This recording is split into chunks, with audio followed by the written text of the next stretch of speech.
Super critical 2400 మెగావాట్ల power project tender అక్కడ తగ్గించుకుంటే ఇక్కడ రేట్లకు వీళ్ళు ఒప్పందం చేశారు. అంటే 18% లెస్లో తెలంగాణలో వర్కులు చేయడానికి అవకాశం ఉన్న పవర్ ప్రాజెక్టును 4000 మెగావాట్ల విద్యుత్ పవర్ ప్రాజెక్టును బిహెచ్ఎల్కి అప్పచెప్పి ఏం చెప్పిండ్రు అధ్యక్ష? ఆ రోజు 2.5 సంవత్సరాలలో తెలంగాణలో విద్యుత్ ఉత్పత్తి చేసేది ఉన్నది కాబట్టి మేము బిహెచ్ఎల్కి ఇచ్చినామన్నారు. 9 ఏళ్ళు అయింది అధ్యక్ష టెండర్ ఇచ్చి. 9 ఏళ్ళైనా ఇంతవరకు ఉత్పత్తి మొదలు కాలేదు అధ్యక్ష. ఆనాడు 7 కోట్లకు పర్ మెగావాట్ విద్యుత్ ఉత్పత్తి చేస్తామని ఒప్పందం చేస్తే ఇవాళ 10 కోట్ల రూపాయలకు పెరిగింది అధ్యక్ష అంచనా. కొన్ని వేల కోట్ల రూపాయల కుంభకోణం జరిగింది. కుంభకోణానికి కారణం అక్కడ మాట్లాడేటైనా వాళ్ళ గురువు గారు దోపిడీకి ఏ విధంగా మొత్తం రాష్ట్రాన్ని జొర్రేయచ్చో, ఏ విధంగా దోసుకోవచ్చో వీళ్ళు చేసిన ప్రయత్నాలను, అది ఛత్తీస్గఢ్ నుంచి పవర్ పర్చేజ్ అగ్రిమెంట్లో జరిగిందేంది, భద్రాద్రిలో సబ్ క్రిటికల్ టెక్నాలజీ, గుజరాత్కు సంబంధించిన ఇండియా బుల్ అనే కంపెనీ సబ్ క్రిటికల్ టెక్నాలజీతోని 1000 మెగావాట్స్కు పర్చేజ్ అగ్రిమెంట్ ఇచ్చింది అధ్యక్ష బిహెచ్ఎల్కు. ఆ తర్వాత 2011లో కేంద్ర ప్రభుత్వం ఒక యాక్ట్ తీసుకొచ్చింది, పార్లమెంటులో అమెండ్ చేసి 2013 సంవత్సరం లోపల దేశంలో ఉన్న అన్ని సబ్ క్రిటికల్ టెక్నాలజీ పవర్ ప్రాజెక్టులను అన్నిటిని కూడా సూపర్ క్రిటికల్కు మార్చుకోవాలి. కొత్తగా నిర్మాణం చేయబోయే ప్రాజెక్టులు కూడా సూపర్ క్రిటికల్ టెక్నాలజీ.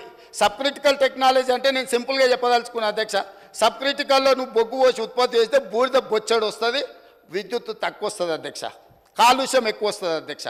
సో కాలుష్యాన్ని నియంత్రించడానికి, విద్యుత్ ఉత్పత్తి సామర్థ్యాన్ని పెంచడానికి, బూడిదను తగ్గించడానికి ఆ కాలం జల్లిన సబ్ క్రిటికల్ టెక్నాలజీని ఆపేసి సూపర్ క్రిటికల్లో బూడిద తక్కువ, విద్యుత్ ఎక్కువ, కాలుష్యం నియంత్రించవచ్చని సూపర్ క్రిటికల్కి వెళ్ళమని మన్మోహన్ సింగ్ గారు కేంద్ర ప్రభుత్వం చట్టం తీసుకొచ్చింది.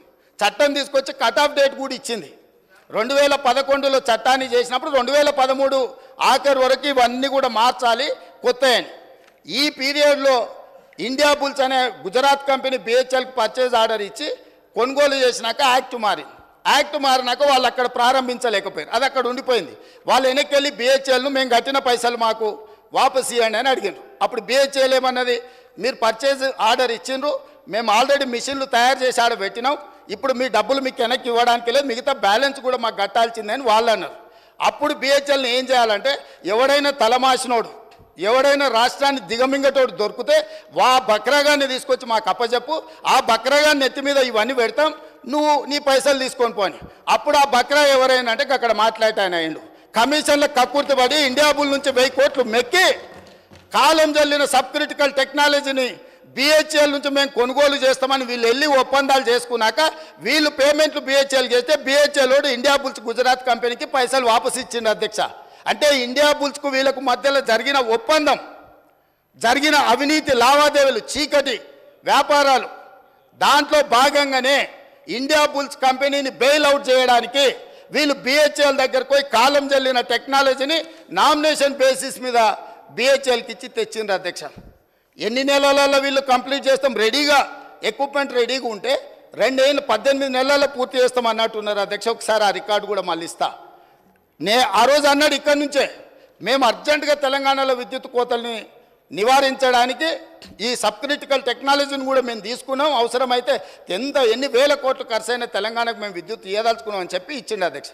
కానీ భద్రాద్రి కొత్తగూడెంలో నిర్మించిన భద్రాద్రి పవర్ ప్రాజెక్ట్ ఎన్ని ఏళ్ళకు పూర్తయింది అధ్యక్ష? ఇవాళ కూడా నీళ్ళు వస్తే నీళ్ళలో మునుగుతుంది అధ్యక్ష. కట్టాల్సింది ఎక్కడ కట్టాలనో అక్కడ కట్టలే, తీసుకోవాల్సిన అనుమతులు తీసుకోలే, పర్యావరణ అనుమతులు తీసుకోకపోవడం వల్ల ఎన్జీటీ 16 మంది అధికారులను ప్రాసిక్యూట్ చేయమని ఆర్డర్ ఇచ్చింది అధ్యక్ష. వీరు పుణ్యమా అని పనిచేసిన అధికారులు జైలుకు పోయే పరిస్థితి వస్తే ఇవాళ రిటైర్ అయినరు, వాళ్ళు బిచ్చమెత్తుకొని తిరిగే పరిస్థితి వచ్చింది అధ్యక్ష వీళ్ళు చేసిన తప్పుడు పనికి. సో ఇవాళ భద్రాద్రి కూడా దాదాపుగా 6.5 కోట్లకు పర్ మెగావాట్ ఉత్పత్తి చేయాల్సింది 10 కోట్ల రూపాయలకు అంచనా పెరిగింది. 1000 మెగావాట్ల విద్యుత్ ప్రాజెక్ట్ 6,000 కోట్ల రూపాయలతో పూర్తి చేయాల్సింది ఇవాళ దాని అంచనా 10,000 కోట్ల రూపాయలకు పెరిగింది. 2 ఏళ్లలో పూర్తి చేయాల్సిన పని 8 ఏళ్ళు పట్టింది అధ్యక్ష. ఇది వీళ్ళ ఘనకార్యం. యాదాద్రి సేమ్ బిహెచ్ఎల్కి ఇచ్చి బిహెచ్ఎల్ నుంచి వెనకంగా సివిల్ వర్కులు మొత్తం వాళ్ళ బినామీలకు టెండర్లు ఇప్పించుకొని 1000 కోట్ల రూపాయల కుంభకోణం పాల్పడ్డారు అధ్యక్ష. ఇవాళ ఇట్లాంటి తప్పుడు పనులు చేసి ఈ తప్పుడు పనుల మీద ఇవన్నీ ఎవరికి తెలియదు అనుకొని అక్కడి నుంచి